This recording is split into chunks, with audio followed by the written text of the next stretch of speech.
Hey everyone, welcome back to Auntie Said It First. If you're new here, hit that subscribe button and turn on notifications so you never miss a juicy revenge story. Today, I've got a wild one about a woman who turned betrayal into the ultimate comeback. Grab your coffee, settle in, and let's dive into this tale of sweet justice. Remember, this is inspired by real-life drama, but names and details have been changed to keep it fresh and fun.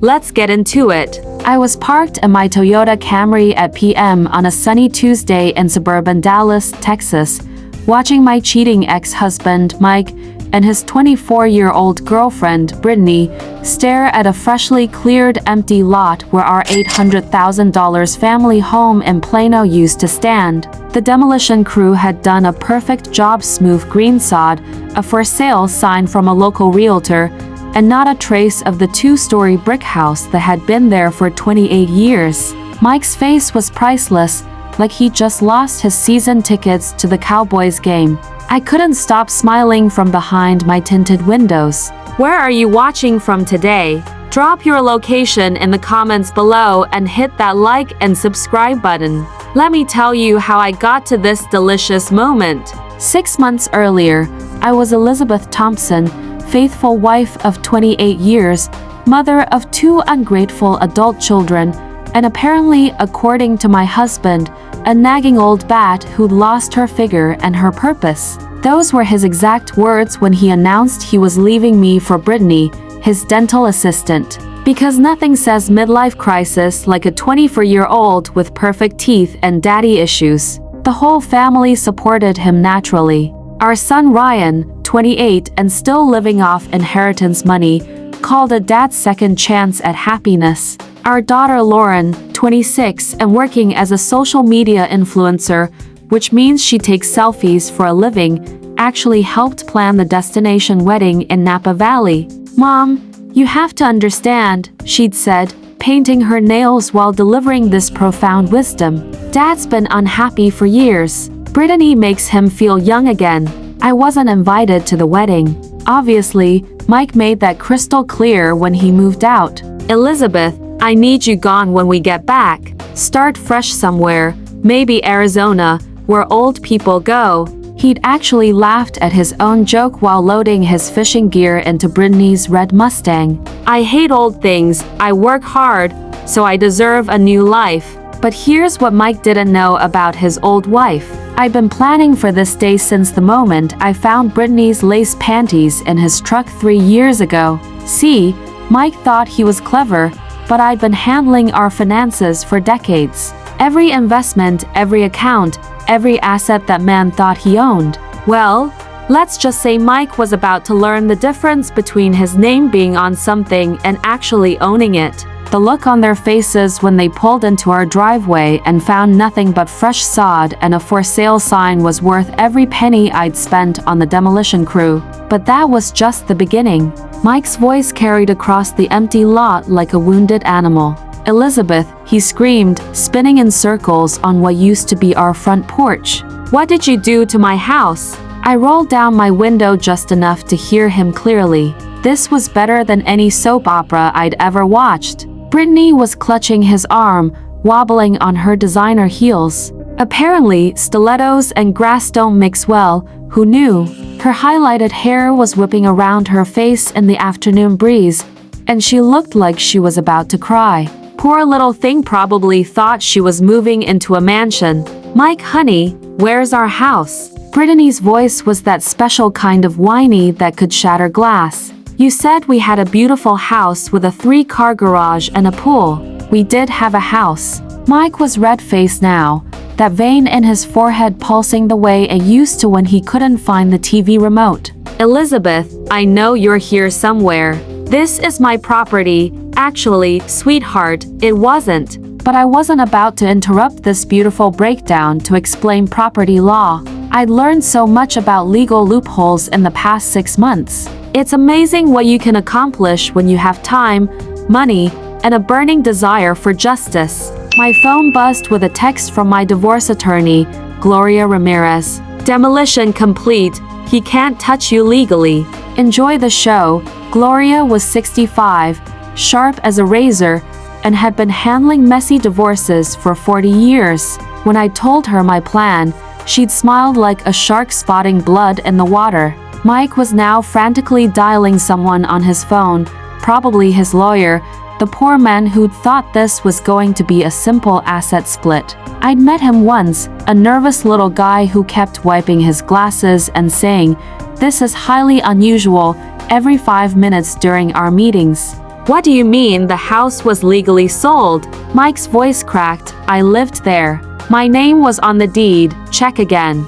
I almost felt sorry for him, almost. Then I remembered the night he came home reeking of Brittany's coconut perfume and told me I should consider updating my look because maintenance matters in a marriage. The same man who hadn't seen the inside of a gym since Bush was president was giving me beauty advice. Brittany had started crying now, actual tears ruining her carefully applied makeup. "Mike, I quit my job. I gave up my apartment. You promised me we'd have a beautiful home together." "We will, baby. This is just a misunderstanding." Mike was sweating through his polo shirt, a shirt I'd bought him for Christmas 3 years ago. "Elizabeth's just being vindictive. We'll fix this." That's when Ryan's Ford pickup pulled up. My heart did a little skip, wondering if maybe, just maybe, one of my children would show some concern for their mother. But no, Ryan jumped out of his truck, looking panicked. Not about me, but about the missing house where he'd planned to crash between jobs. "Dad, what the hell happened to the house? Your psycho mother happened?" Mike spat. And that right there was his second mistake. The first was cheating. The second was calling me psycho in front of witnesses because I'd been recording this whole beautiful meltdown on my phone, and my lawyer was going to love this footage. "Dad, you can't be serious." Ryan was staring at the empty lot like it might magically sprout a house if he concentrated hard enough. "Where are we supposed to live? We'll figure it out, son." Mike was trying to sound calm, but his voice had that high-pitched quality it got when he was trying not to panic. "This is just temporary. Your mother's playing games, but I'll straighten this out legally." Lauren's car pulled up next, her Instagram-famous white Jeep looking ridiculously out of place next to the suburban emptiness. She climbed out slowly, her phone already recording, because heaven forbid she experience a family crisis without documenting it for her followers. "Oh my God," Lauren's voice was breathless. "Dad, this is like totally insane. My childhood home is just gone." She was definitely recording this for TikTok. Probably already thinking of captions like "family drama is wild" or "when your stepmom ruins everything." Actually, sweetheart, your stepmom had nothing to do with this. This was all your dear old mom, the one you haven't called in 3 months. "Mike did this," Mike announced to Lauren like he was delivering breaking news. "She sold our house out from under us while we were at the wedding." "Wait, she can do that?" Brittany's voice cracked. "I thought you said everything would be fine.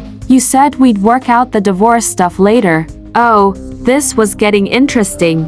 Mike had told his new girlfriend they'd work out the divorce stuff later. That suggested they hadn't actually gotten married in Napa, which would mean Brittany had quit her job and given up her apartment to move in with a man who was still legally married to someone else. Poor planning, really. Of course, she can't do that.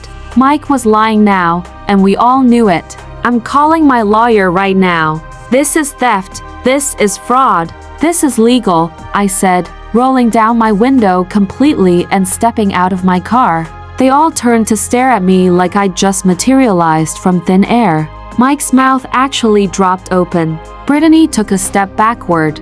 Ryan looked confused, which wasn't unusual for Ryan, and Lauren immediately turned her phone camera toward me. "Hello, family," I said pleasantly, smoothing down my new haircut. I'd gone shorter and lighter, and judging by Mike's expression, it looked good on me. "How was California? Elizabeth, what have you done?" Mike's voice was strangled. "I sold my house." I kept my tone conversational, like we were discussing the weather. "Demolished it actually. The new owners wanted to start fresh with the lot. Can't say I blame them.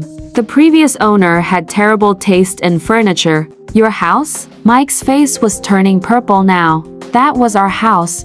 We bought it together. Actually, Mike, we didn't. I pulled out a folder from my tote, the same tote he'd called frumpy last Christmas. See, when you started your affair 3 years ago, I got curious about our finances. Imagine my surprise when I discovered that the house was purchased entirely with inheritance money from my parents. My name was the only one on the original deed. The silence stretched out like a rubber band about to snap. That's impossible, Mike whispered. Your name was added later as a gift when I thought we had a solid marriage, but gifts can be revoked under certain circumstances. Adultery, for instance. I smiled sweetly at Brittany, who was looking increasingly confused and slightly sick. Mike, what is she talking about? Brittany's voice was small now. That's when I decided to drop the first bomb. Oh honey, didn't he tell you? Mike and I are still married. The color drained from Brittany's face so fast, I thought she might faint. Still married? Very married, I confirmed cheerfully. You see, Mike told everyone you two got married in Napa. But what he didn't mention is that you can't actually get married when you're already married to someone else. That's called bigamy, and it's illegal in most civilized states. Mike, Brittany's voice was barely a whisper.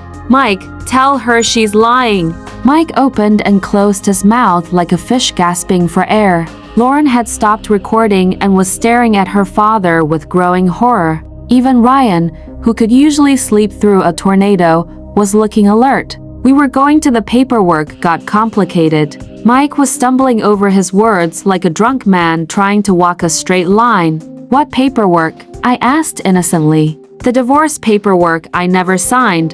The paperwork your lawyer never sent me. Or maybe you mean the marriage license that doesn't exist because you're already married to me. This was the part I'd been looking forward to for months. You see, Mike had spent so much energy planning his romantic Napa getaway that he'd forgotten about tiny details like actually filing for divorce. He'd assumed I'd just quietly disappear, sign whatever papers he eventually got around to sending me, and let him live his best life. Men like Mike always assume women like me will just roll over and play dead. We're supposed to be grateful for 28 years of marriage to someone who thinks Buffalo Wild Wings is fine dining and considers scratching himself in public a form of self-expression.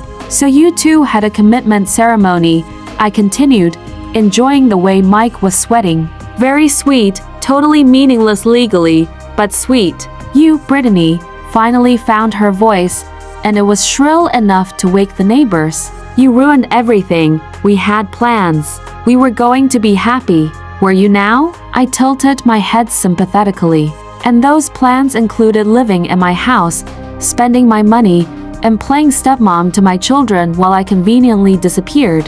How thoughtful of you to plan my life for me. Mom, this is seriously messed up. Lauren was looking at me like she was seeing me for the first time. You can't just destroy people's lives because you're mad. Can't I? I asked. Your father destroyed my life when he decided a marriage was something he could just walk away from whenever he got bored. He took our children, our friends, our social circle, and tried to take our home. The only thing he didn't take was my brain. Ryan was frantically typing on his phone, probably trying to find somewhere else to live. The inheritance baby was about to discover that inheritances don't last forever when you don't actually work. Where are we supposed to go? Mike demanded. I have rights. I have belongings in that house. Had I corrected the past tense? And actually, your belongings are in a storage unit in Fort Worth, Unit 312. The rent's paid through the end of the month. I handed him a small key. After that, you're on your own. A storage unit? Mike stared at the key like it was a dead mouse. You put my stuff in storage. I kept what mattered to me and donated the rest to charity. Amazing how little actually mattered when I really thought about it.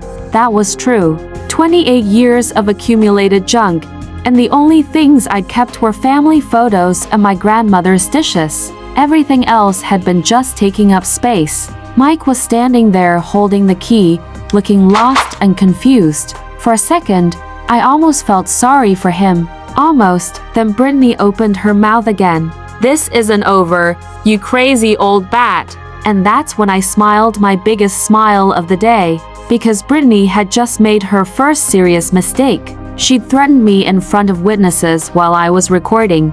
My lawyer was going to have a field day with this. But more importantly, she'd just given me the perfect excuse for phase 2 of my plan.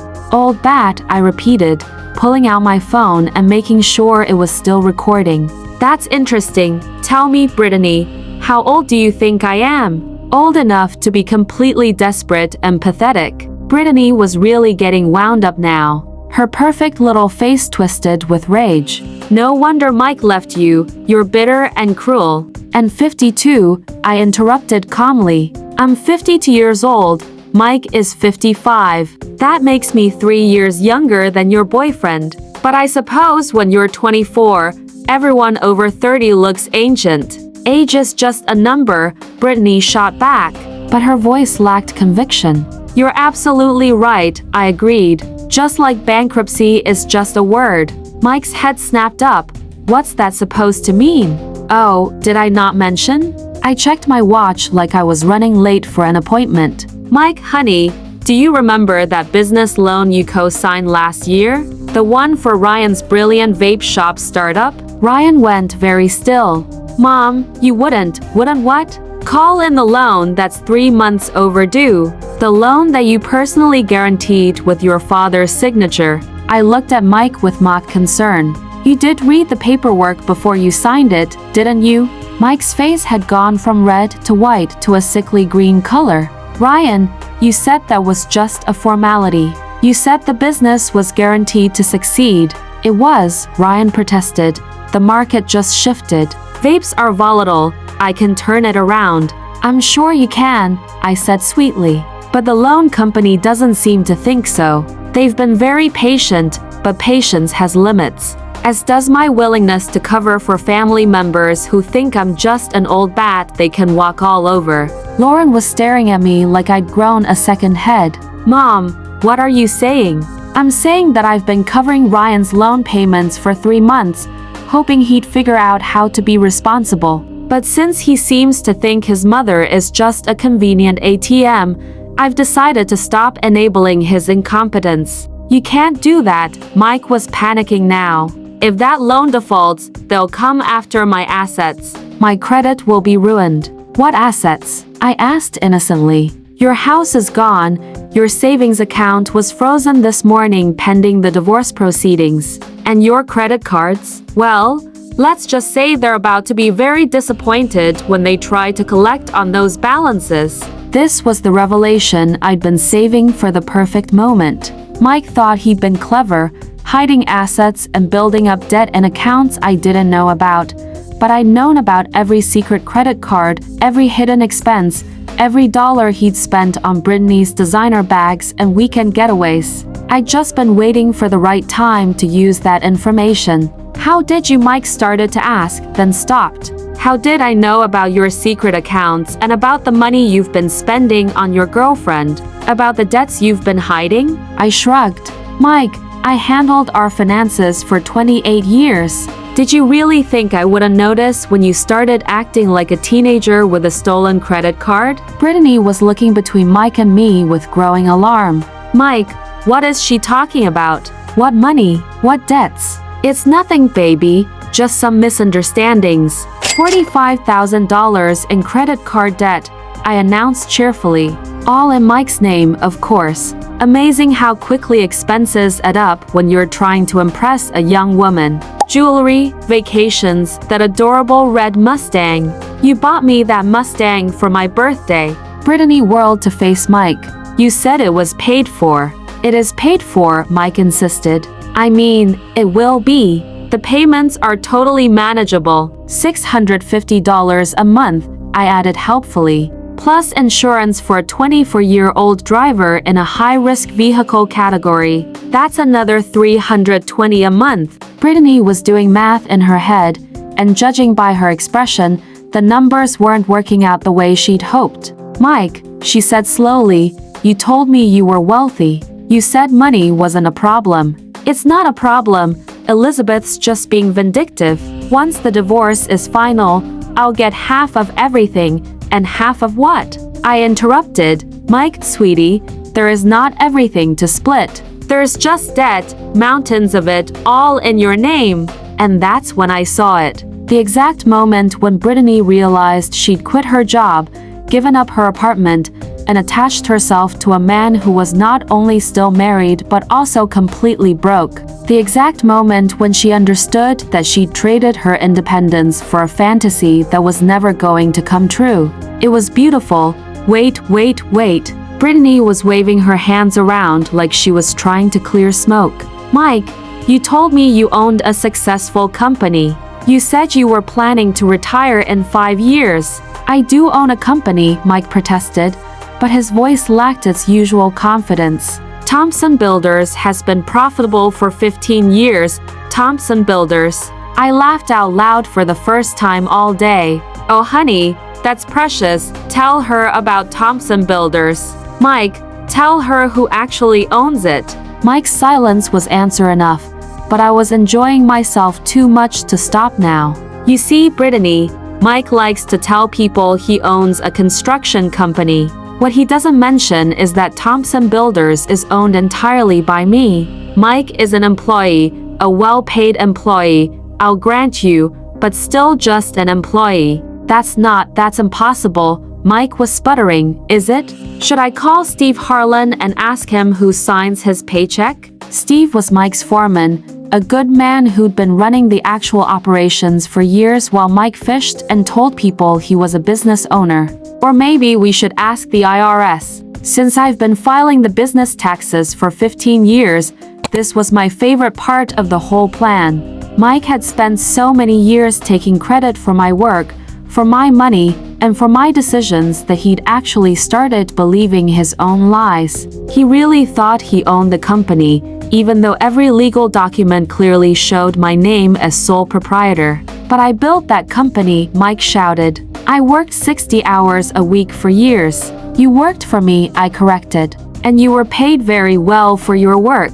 But owning a business requires paperwork, Mike. Legal paperwork, the kind I handle because you hate boring stuff like contracts and tax forms. Lauren was recording again, but this time she looked confused rather than excited. Mom, are you saying Dad doesn't actually own anything? That's exactly what I'm saying. Your father has been living off my money in my house, working for my company, and spending my credit for years. The only things he actually owns are his fishing rods and that ridiculous polo shirt collection. She's lying. Mike turned to Ryan desperately. Son, you know I'm successful. You've seen the company trucks, the job sites. I've seen Mom's company trucks, Ryan said slowly, and I could almost see the pieces clicking into place in his head. Mom's the one who taught me about business licenses and tax law. Mom's the one who showed me how to read financial statements. Poor Ryan. Not the brightest bulb in the chandelier, but at least he was starting to understand the situation. This is insane, Brittany declared. I'm calling my mother. I'm going home. That might be a problem, Mike said quietly. What do you mean? You said you gave up your apartment. Because you said we were getting married. Because you said we'd live in your beautiful house. Brittany was getting hysterical now, her voice climbing toward a frequency that probably annoyed dogs 3 blocks away. We can figure this out, Mike insisted, but even he didn't sound convinced anymore. Figure what out? I asked pleasantly. Mike, you have no house, no money, no assets, and a mountain of debt. Brittany has no job, no apartment, and apparently no legal relationship with you despite what she thought was a wedding. Ryan has a failed business and a loan he can't pay back. Lauren has, well, actually, Lauren has her influencer career, so she's probably fine. Thanks, Mom, Lauren muttered. You're welcome, sweetheart. I looked around the group, all of them staring at me like I was some kind of alien life form. This has been fun, but I have an appointment with my lawyer in an hour. We're finalizing the divorce papers and discussing the restraining order. Restraining order? Mike's voice cracked. Oh yes, you see, when you sent me that text telling me to be gone when you returned, And when you called me a nagging old bat in front of witnesses, and when your girlfriend here called me a crazy old bat and said, "This isn't over." Well, that constitutes harassment, possibly threatening behavior. Brittany had gone very quiet, smart girl. Unfortunately for her, it was too late for quiet. Gloria thinks we have an excellent case for a restraining order that would prevent any of you from contacting me, coming within 500 feet of my new residence, or attempting to interfere with my business operations. Your new residence? Mike asked weakly. I smiled and pulled out my car keys. Did I not mention? I bought a lovely condo in downtown Dallas, cash purchase, of course. Gated community, excellent security, and absolutely no space for ungrateful children or cheating husbands. That's when I delivered the final blow of phase 2. Oh, and Mike, you might want to check your email. The divorce papers were filed this morning. Since you never responded to any of the previous notifications, and since you've been committing adultery for 3 years, this is going to be what's called an uncontested divorce. I get everything, you get nothing. And your girlfriend gets to learn what it's like to date a broke, homeless, middle-aged man with terrible credit. I climbed back into my Toyota Camry and started the engine, rolling down the window one more time. Have a wonderful day, everyone. And remember, I work hard too, so I deserve my new life. As I drove away, I could see them in my rearview mirror, standing on the empty lot like survivors of some natural disaster, trying to figure out what had just hit them. But I wasn't done with them yet. Phase 3 was going to be even better. 3 weeks later, I was sitting in my new downtown Dallas condo, sipping wine on my balcony, overlooking the city lights, when my phone started ringing. The caller ID showed Ryan's number, and I actually debated whether to answer, but curiosity got the better of me. Hello, Ryan. Mom, we need to talk. His voice sounded different, tired, defeated, maybe. Can I come over? I'm sorry, but that's not possible. There is a restraining order. Remember, you'd have to stay 500 feet away from my building. Mom, please. I know we screwed up. I know Dad screwed up, but this is getting out of hand. I took another sip of wine. Through my floor-to-ceiling windows, I could see the city sparkling below me like a jewelry box. My new life was beautiful, quiet, and completely mine. What exactly is getting out of hand, Ryan? Everything. Dad's sleeping in his truck. Brittany moved back in with her parents and won't take his calls. Lauren's pretending this whole thing never happened, but she's getting dragged on social media because someone posted a video of the empty lot thing. How unfortunate. I didn't feel even a little bit sorry for any of them. And the loan company, they're really aggressive, Mom. They're calling Dad at work. I mean at your company, and they're threatening to garnish his wages. That's how debt collection works, Ryan. You borrow money, you pay it back. If you don't pay it back, they make you pay it back. Simple concept, but he can't afford the payments. Not with rent and car payments and everything else. This was the part I'd been waiting for. The part where they'd come crawling back, realizing exactly how much I'd been holding their lives together. Ryan, let me ask you something. When your father was living in my house, eating food I bought, driving cars I paid for, and working at my company, how much did he contribute to household expenses? Silence on the other end of the line. I'll tell you how much. 0. Mike hasn't paid for his own living expenses in over a decade. Everything he earned went toward his hobbies, his toys, and his girlfriends. I paid the mortgage, the utilities, the insurance, the groceries, and the maintenance. I subsidized his entire lifestyle while he told people he was a successful businessman. Mom, I didn't know. You didn't want to know. None of you wanted to know where the money came from as long as it kept coming. You just assumed I'd always be there, always paying the bills, always cleaning up your messes. That's not fair, is it? Ryan, you're 28 years old. You've never held a steady job, never paid rent, never even bought your own groceries. Your father is 55 and has never balanced a checkbook. Laura makes money taking selfies but has never paid her own insurance. You're all financial children. I could hear him breathing heavily on the other end of the line. What do you want us to do? He asked finally. I want you to grow up. I want you to learn what it feels like to work for something instead of having it handed to you. I want you to understand what I felt like for 28 years being taken for granted by people who were supposed to love me. Okay, I get it. We took advantage. We were ungrateful. But Mom, what's done is done. Can't we move forward? Can't we be a family again? We were never a family. Ryan, we were a woman raising 3 grown men who treated her like hired help. That stung, I could tell. Good. Maybe it would motivate him to actually think about his life choices. So what now? You're just going to let Dad be homeless? Let me go bankrupt? Ryan, I'm not letting anything happen. You're adults making adult choices and facing adult consequences. This is called real life, but you could help us. You have the money, the company's doing well. And there it was, the real reason for the call. They weren't sorry for how they treated me. They weren't interested in making amends or rebuilding our relationship. They just wanted me to fix their problems and write them another check. You're right, I said calmly. I do have money, and the company is doing very well. Steve Harlan is an excellent foreman, and without your father there to interfere with operations, we're actually more efficient than we've ever been.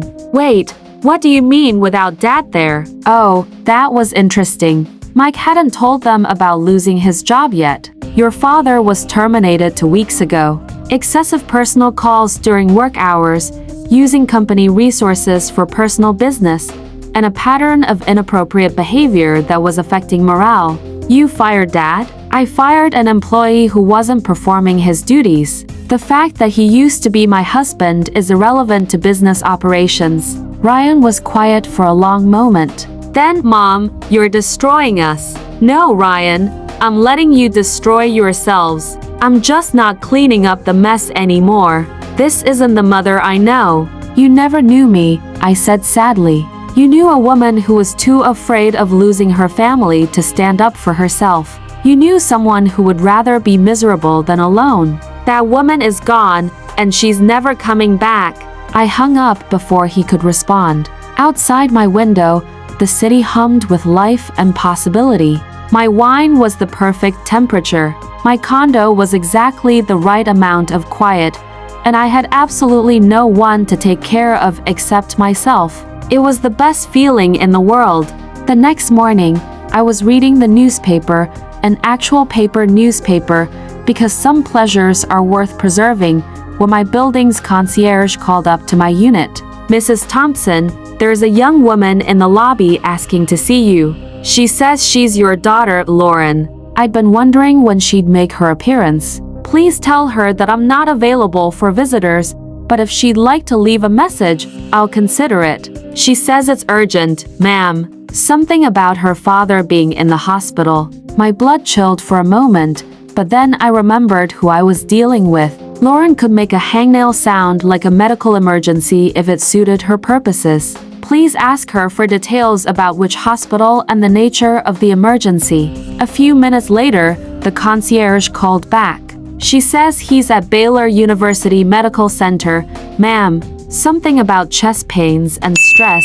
She seems quite upset. Despite everything, Mike was still the father of my children. And despite my anger, I wasn't a monster. If he was genuinely ill, that was different from being homeless and broke. Tell her I'll meet her in the lobby coffee shop in 10 minutes. I dressed carefully, not too formal, but certainly not like someone who was concerned or rushing. If this was a manipulation tactic, I wanted to make it clear that I wasn't falling for it. Lauren was sitting at a corner table when I arrived, her phone face down for once, her usual Instagram perfect makeup smudged with tears that looked genuine.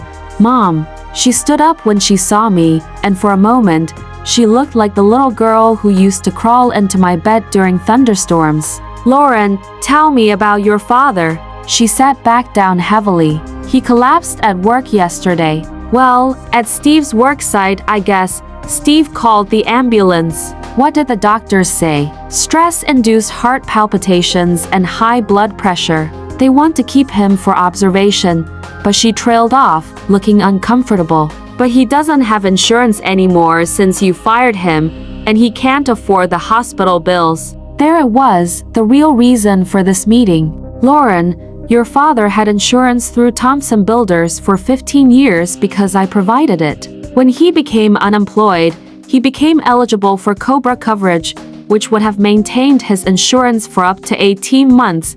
What's COBRA? I stared at my daughter, this 26-year-old woman who made more money than most people with real jobs, and she didn't know what COBRA was. COBRA is a federal law that allows people to keep their employer-provided insurance when they lose their jobs. Your father received all the paperwork. He chose not to pay the premiums. Lauren looked genuinely confused. Why wouldn't he pay for insurance? Because COBRA premiums are expensive, and your father has been living in his truck while spending what little money he has on trying to win Brittany back. Priorities, he's been trying to win Brittany back. Lauren's voice rose. Mom, she won't even talk to him. She posted on Instagram about dodging a bullet and fake rich guys. She's already dating someone else. I almost felt sorry for Mike, almost. Getting dumped by someone who was only dating you for money in the first place had to sting, especially when you discovered she'd replaced you in less than a month. That's unfortunate for your father, but it's not my problem. Mom, he's in the hospital because he made choices that led to stress and health problems, natural consequences. Lauren stared at me like I was speaking a foreign language. You really don't care, do you? You really just hate all of us now. I don't hate anyone, Lauren, but I'm not responsible for fixing problems that other adults created for themselves. But you're our mother, I was your mother. I spent 28 years being your mother, your father's mother, and Ryan's mother. I'm retired from that job. You can't retire from being someone's mother. Watch me, Lauren leaned forward desperately. Okay, fine. What if I pay you back? What if we all pay you back for everything? We'll get jobs, real jobs, and we'll pay you back every penny Dad spent on Brittany, every payment you made on Ryan's loan, everything. With what job, Lauren? You take pictures of yourself for a living. Ryan's biggest accomplishment is losing other people's money in vapes. Your father just got fired from the only job he's had in 20 years. I can do other things. I have marketing skills. Social media is a real business. She wasn't wrong about that. Actually, Lauren had built a substantial following and was probably more business savvy than either of her male relatives. But that didn't change the fundamental problem. Lauren, this isn't about money. This is about respect, about being valued as a person instead of being treated like an ATM with feelings. We do value you. When did any of you ever ask how I was feeling? When did anyone consider my opinion before making major decisions? When did any of you treat me like I mattered for something other than my checkbook? Lauren opened her mouth, then closed it, because she couldn't think of an example, and we both knew it. Your father texted me to be gone when he got back from his fake wedding. He said he hated old things and deserved a new life. You helped plan that wedding, Lauren. You chose his happiness over your own mother's. I thought you'd be fine. You're always fine. You always figure things out. I was fine. I figured it out. I figured out how to be happy without people who didn't want me around. Lauren was crying again, and this time, I suspected the tears were for herself rather than her father. So that's it. You're just going to let Dad die in the hospital and let Ryan go bankrupt and never speak to any of us again? Your father isn't dying, Lauren. He's having anxiety attacks because his irresponsible lifestyle finally caught up with him. Ryan isn't going bankrupt because of me. He's going bankrupt because he borrowed money for a stupid business plan and then spent the money on toys instead of building the business. I stood up to leave, but Lauren grabbed my wrist. Mom, please, I'm begging you. Help us one more time. I promise things will be different. I looked down at her hand on my wrist, then back at her face. Lauren, you want to know what different looks like? I gently removed her hand. Different is when your father starts paying his own bills. Different is when Ryan gets a job that doesn't involve asking other people for money. Different is when you call me just to talk, not because you need something. But what if we did those things? Would you forgive us? Forgiveness and trust are different things, sweetheart. And trust has to be earned. I walked away, leaving her sitting in the coffee shop with her tears and her phone and her sudden understanding that actions have consequences even when you're young and pretty and used to getting your way. But as I rode the elevator back up to my condo, I couldn't shake the image of Mike in a hospital bed, alone and scared. Because despite everything, some part of me still remembered the man I'd fallen in love with 30 years ago. That was the part I'd have to be most careful about. The part that might still be vulnerable to manipulation.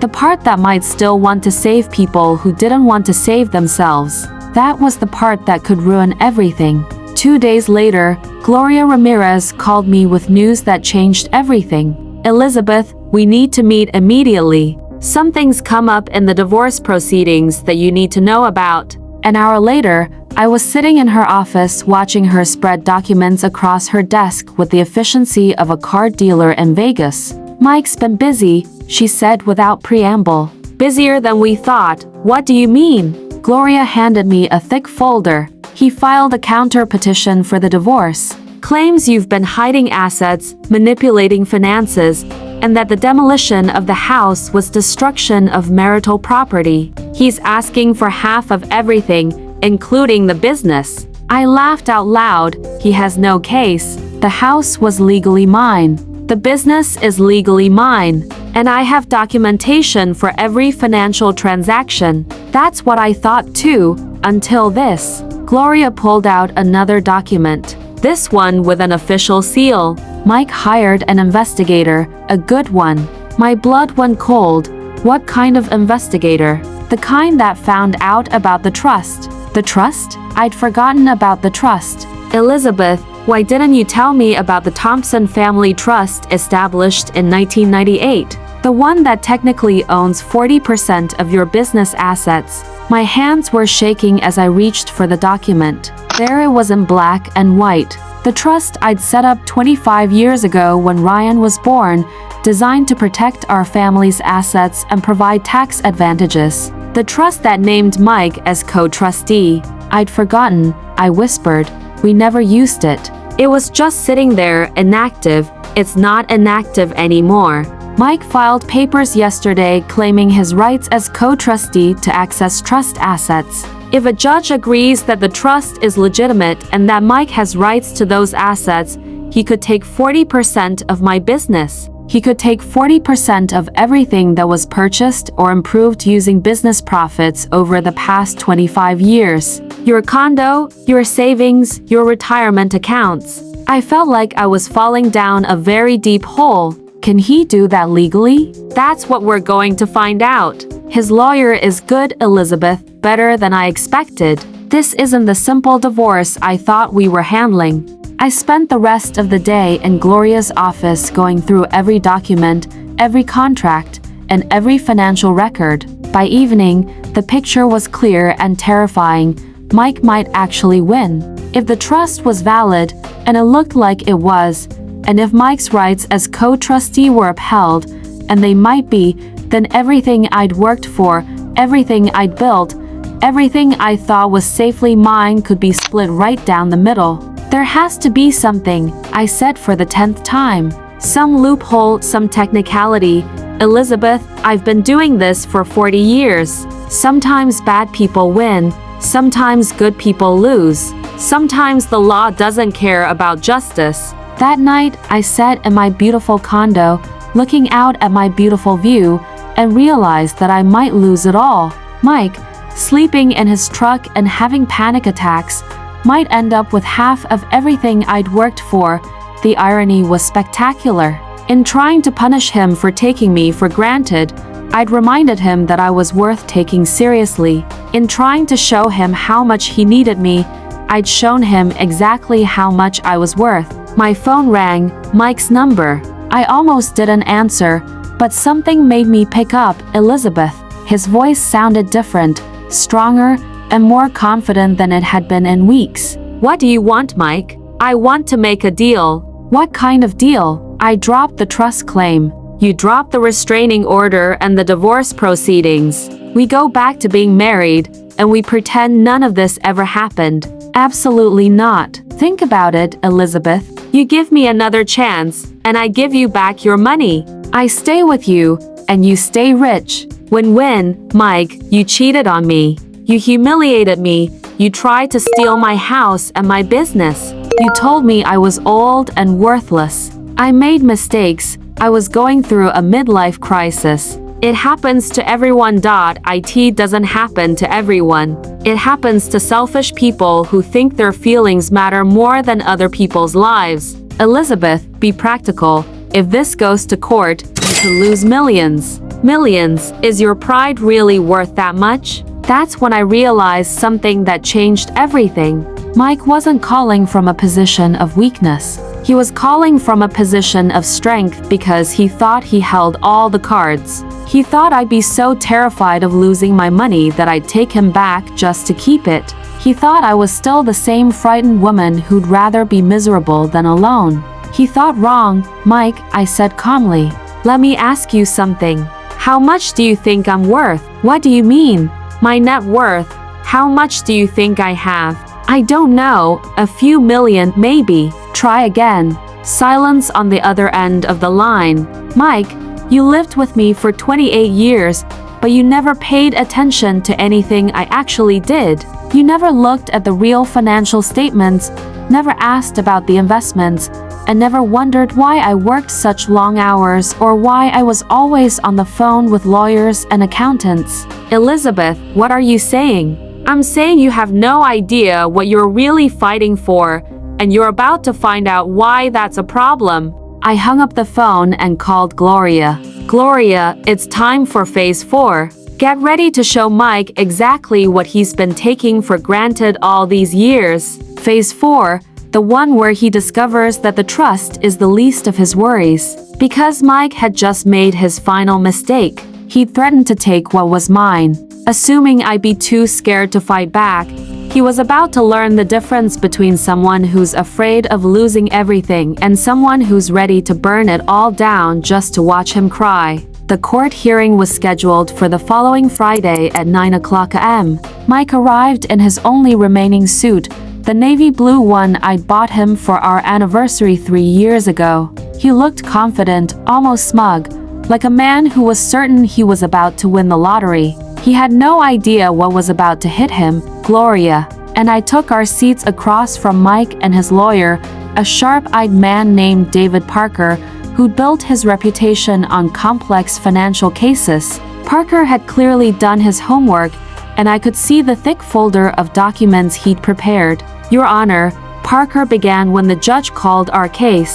"My client is seeking his rightful share of marital assets that his wife has attempted to hide through illegal property transfers and financial manipulation." The judge, a stern-looking woman in her 60s named Judge Harrison, looked over her reading glasses at the paperwork.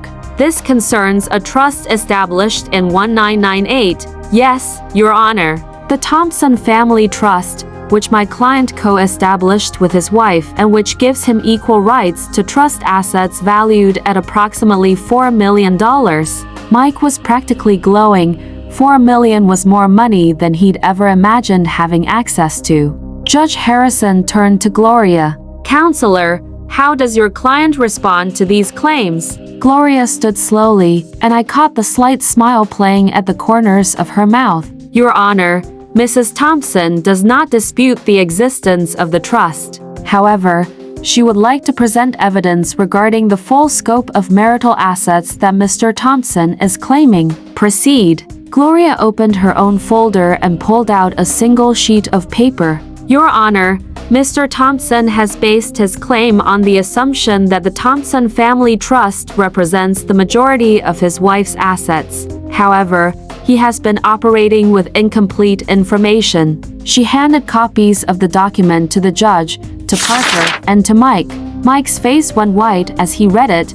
"Your Honor," Gloria continued, Mrs. Thompson's total net worth is not $4 million, as Mr. Thompson believed. According to this certified financial statement prepared by the accounting firm of Bradley, Thompson and Associates, Mrs. Thompson's current net worth is approximately $48 million. The courtroom was dead silent. Mike's mouth was hanging open like a broken gate. The Thompson Family Trust represents less than 10% of Mrs. Thompson's total assets. The majority of her wealth comes from real estate investments, stock portfolios, and business ventures that were purchased and developed using her inheritance money, not marital assets. Judge Harrison was reading the financial statement with raised eyebrows. Mrs. Thompson, is this accurate? I stood up. Yes, Your Honor. My husband lived with me for 28 years, but he never took an interest in our finances beyond spending money. He has no idea what I've been building during our marriage. Furthermore, Gloria continued, Mrs. Thompson would like to present evidence that Mr. Thompson has been systematically stealing from marital accounts for the purpose of conducting an extramarital affair. She handed over another folder, this one thick with credit card statements, bank records, and receipts. Over the past 3 years, Mr. Thompson has spent approximately $130,000 of marital funds on gifts, travel, and expenses related to his relationship with Miss Brittany Collins. This represents embezzlement of marital assets. Mike's lawyer was frantically whispering in his ear, but Mike looked like he was about to be sick. Your Honor, Gloria said, delivering the final blow. Mrs. Thompson is prepared to offer Mr. Thompson a settlement. What kind of settlement? Mr. Thompson may keep his personal belongings and his truck and receive a one-time payment of $50,000 in exchange for relinquishing all claims to marital property, business assets, and trust funds. In addition, he will be required to repay the $130,000 he embezzled, either in cash or through wage garnishment over a period not to exceed 10 years. Mike was shaking now. Elizabeth, you can't be serious. I looked at him directly for the first time that day. Mike, you wanted a new life. This is your new life. You can accept the settlement and walk away with $50,000, which is more than you deserve, or you can fight it and walk away with nothing except a criminal charge for embezzlement. Embezzlement? Mike's voice cracked. You can't prove that. Gloria handed the judge another document. Actually, Your Honor, we can. Mr. Thompson used marital credit cards to purchase gifts for his mistress, charged vacation expenses to joint accounts, and withdrew cash from business accounts for personal use. All of this is documented. Judge Harrison had seen enough. Mr. Thompson, I suggest you consider this settlement very carefully. Based on the evidence presented, your wife has grounds for criminal charges that will leave you with far less than $50,000. Mike looked at his lawyer desperately, but Parker was shaking his head. Your Honor, Mike said quietly, I'd like to request a recess to consider the settlement. You have 15 minutes. In the hallway, Mike approached me with tears in his eyes. Elizabeth, I had no idea about the money, about how much you'd built. I never meant to get caught. I corrected it. Mike, you spent our entire marriage treating me like hired help while I was building an empire. You thought I was just some dependent housewife you could discard when you got bored. I was stupid. I was selfish. Can't we work this out? Can't we try again? I looked at this man I'd once loved. This man who'd shared my bed for 28 years and felt absolutely nothing. Mike, take the settlement, use the $50,000 to start over. Get a job, find an apartment. Learn how to be responsible for yourself. Maybe someday you'll understand what you threw away. And if I don't take the settlement, then I'll file criminal charges and you'll spend the next few years in prison for embezzlement. Your choice. Mike signed the papers 10 minutes later. As I walked out of the courthouse, Gloria shook my hand. That was the most satisfying case I've handled in years. How does it feel to be free? I looked up at the afternoon sky, breathed in the cool autumn air, and smiled. It feels like winning. 6 months later, I was sitting on the beach behind my new house. Not a condo, but an actual house with a yard and a garden and enough space for the life I was building. When my phone rang, it was Lauren. Mom, I got a job, a real job. Marketing coordinator for a local business. I wanted you to know. That's wonderful, Lauren. How do you like it? It's hard. Harder than I expected, but I'm learning things about business and about responsibility. About what it means to earn something instead of just having it handed to you. I'm proud of you, Mom. Could we maybe have coffee sometime? I'd like to tell you about the job. And maybe I'd like to get to know you. The real you, not just the mom who fixed everything for us. I looked out at the ocean, watching the waves roll in endlessly, carrying away the old and bringing in the new. I'd like that very much, really? Really? But Lauren, we go Dutch on the coffee, she laughed. And for the first time in years, it sounded genuine. Deal, Mom, fair is fair. As I hung up the phone, I realized that this was what victory actually looked like. Not revenge, not punishment, but the simple satisfaction of being valued for who I was instead of what I could provide. I was 52 years old, worth $48 million, and finally completely free. And the best part was I was just getting started. Thanks for listening. Don't forget to subscribe, and feel free to share your story in the comments. Your voice matters, and that's how one auntie turned the tables and built her empire. What a ride, right? If this fired you up, smash that like button and drop your thoughts in the comments. Have you ever had a revenge glow up? Share below. Subscribe to Auntie Said It First for more no-holds-barred stories every week. Ring the bell so you don't miss out. Thanks for watching. Aunties stay fierce. See you next time.